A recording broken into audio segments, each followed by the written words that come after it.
This is the Brinyte HC01, and I'm going to tell you all about it right now. Upon unboxing, you'll find the light itself, along with the manual, a C-type charger, and of course, 3.8 volt, 1200 milliamp rechargeable lithium-ion battery. HC01 is made of plastic, it's IP66 water resistant, it has a 1 meter impact rating, and weighs just under 100 grams, or just over 3 ounces with the battery on board. I'll leave the tech specs from the manual on the screen now, just in case I leave out any details, so pause the video here to see those details. During my runtime test, starting in the 1000, what I think is 1000 lumens, it actually says 850 lumens in the manual, but I'm assuming that's a misprint. I digress. The HC01 ran for 1 hour and 45 minutes before ramping down significantly, and then it continued to ramp down continuously for the remainder of the test before the battery became completely depleted. That gave us a total runtime of 3 hours and 49 minutes of light. And during my secondary runtime test in the high 60 lumen auxiliary white mode, the HC01 ran for 2.5 hours before ramping down continuously before the battery became completely depleted for a total runtime of 5 hours and 18 minutes. And now moving along again to my 30 lumen red auxiliary test, the HC01 ran for 3.5 hours before the light started to continuously ramp down for a total runtime with actual light of 4 hours and 51 minutes before the battery became completely depleted. During my thermal output test, the HC01 reached a max thermal output of 108 degrees Fahrenheit or 42 degrees Celsius after about 31 minutes of use. And now moving along to my recharge time test, the HC01 took just 1 hour and 57 minutes to fully recharge from completely depleted using my Anchor charger. Now let's take a brief tour of the modes and general operation of the Brinyte HC01. Okay guys, now we're going to go over the general operation of the Brinyte HC01, and this is what this light looks like. I'm going to give you guys a brief tour. You have the front here where it has your primary light, and then you have the secondary auxiliary white and the auxiliary red, and then of course you have your C-type flap at the bottom, which I can't stand because it just keeps flapping open no matter what I do. Whenever I bump it or do anything like that, you have to really make sure it's in there perfectly, otherwise you're going to get that port dusty. But you're going to notice a couple different things here. Now I'm just going to kind of go over the body with you.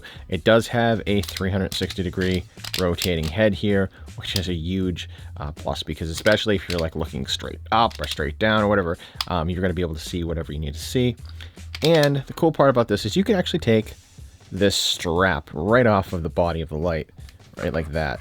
So I'm going to take that off for now. We're just going to go over to the back here. I'm going to pop this open. I'm going to show you the battery that's inside. You can use AAAs. You use 3 of the regular AAAs, alkaline. You can use the rechargeable nickel ones, and you can also use regular lithium, like the Ultimate Lithium from Energizer as well. And this is what the battery looks like. Very similar to Black Diamond headlamps with the way they designed this particular light, which is kind of like almost like a knockoff, but not really, because it's kind of different design.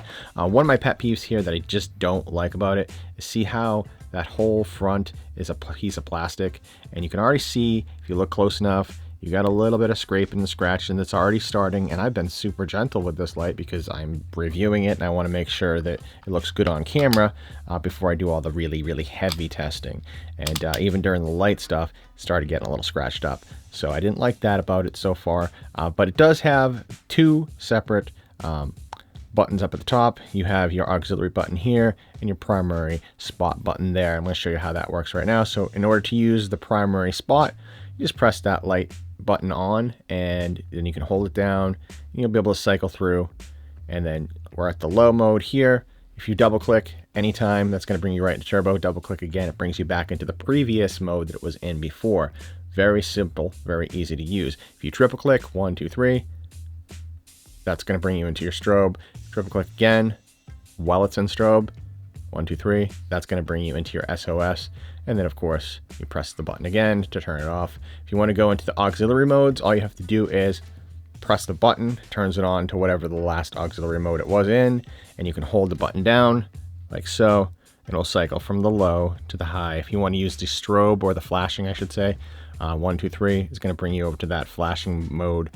No matter what mode you're in, say you're in the auxiliary white and you want to use that red flashing, you just triple click, and that's going to bring you right over to that. Then you turn it off, and then you turn it back on. It's going to go right back into that other auxiliary mode. So if you wanted to switch auxiliary modes from white to red, double click, and that's going to bring you right over to one or the other. Very simple, very easy operation. You hold it down, it's going to go into low. Hold it down again, it's going to go into high. You switch it, you're in the high, and then you can go to low, and then obviously you triple click, and there you go. You can go ahead and double click, and you can use the turbo, and you can also turn on the auxiliary at the same time, and you can adjust the output as well on both of those. So you're going to be able to kind of go into that low together, or you can double click. See how easy that is? And then you can switch again. You can do all that stuff. So I like the fact that you can have as much light as you need, and obviously run times will vary when you do that.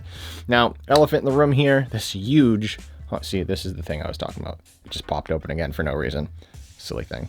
All right, so the elephant in the room obviously is this head strap, which I don't like.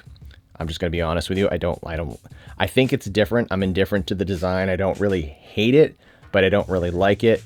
It is very much an interesting design, because what you do is you roll it out like this, and then you roll it back in. So when you go to put it on your head though, it pops open like that. So if you need to, like, you know, stretch it up a little bit to kind of get it to do what it needs to do, it's just gonna pop open. It does have the indicator lights on the side as well, that I keep forgetting. But yeah, it does have that.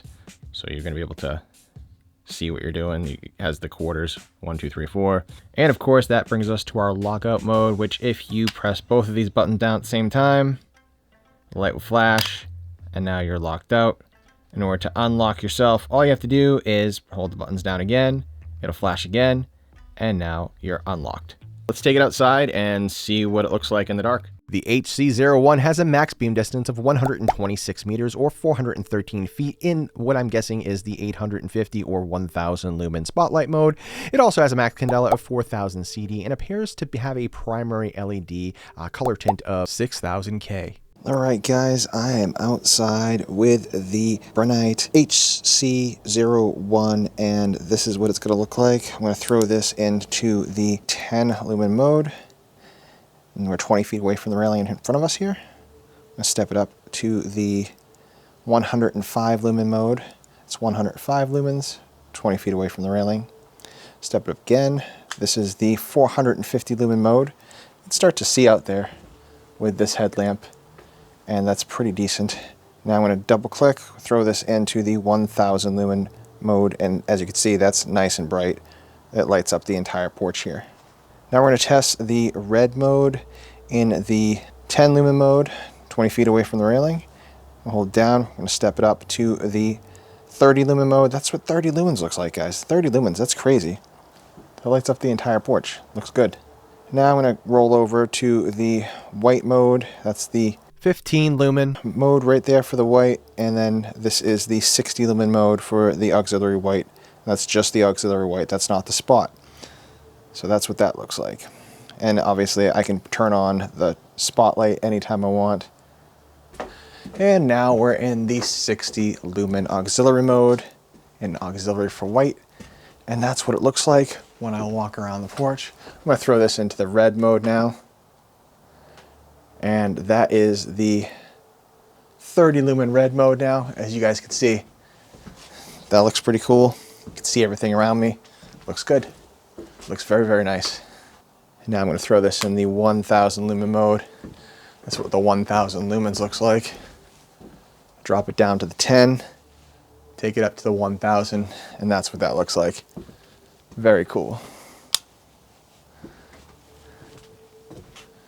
And I can even throw in that auxiliary there as well. Throw that in the 60 lumen auxiliary. So that's the auxiliary white with the 1000 lumens. So technically 1060 lumens. And here we are again. I'm going to throw this in the 10 lumen mode. You can't really see much. And now I'm going to jump it up again. This is going to be the 105 lumen mode. And I'm going to jump it up again.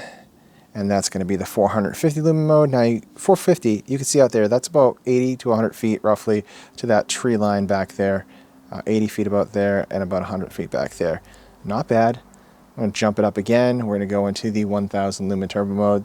1000 lumen turbo. That's what it looks like. For a tiny little headlamp like this, I mean, guys, that's not bad. For a tiny little headlamp, it runs off of AAA's as well, so not bad. And then obviously you have your strobe and your SOS, and that's what the SOS looks like. And now for my pros and cons. First, the pros.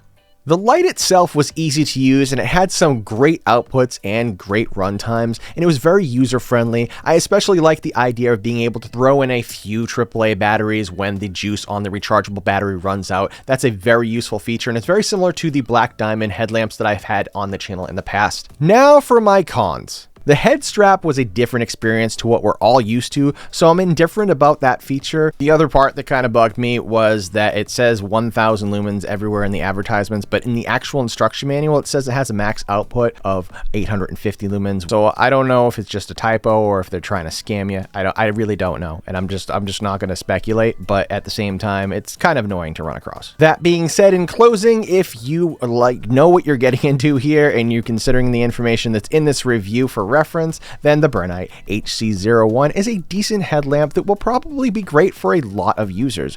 With that also said, the HC01 retails for $48.95 at regular price on the Brinyte website, and then of course you're going to have to pay shipping separately, along with a 2-year free from defects warranties, which is good to have. You know, it's good to have a warranty on these things. But you can also grab one of these right now on Amazon for about $33 with free shipping if you're a Prime member. So I'm just going to leave the links down in the description. If you guys like what you see, then go ahead and check it out on those links. I hope this video has been helpful. Don't forget to subscribe to the channel and give this video a thumbs up if you found it useful. Thank you guys for watching. This has been Prepared Guy, and until next time, guys, stay prepared.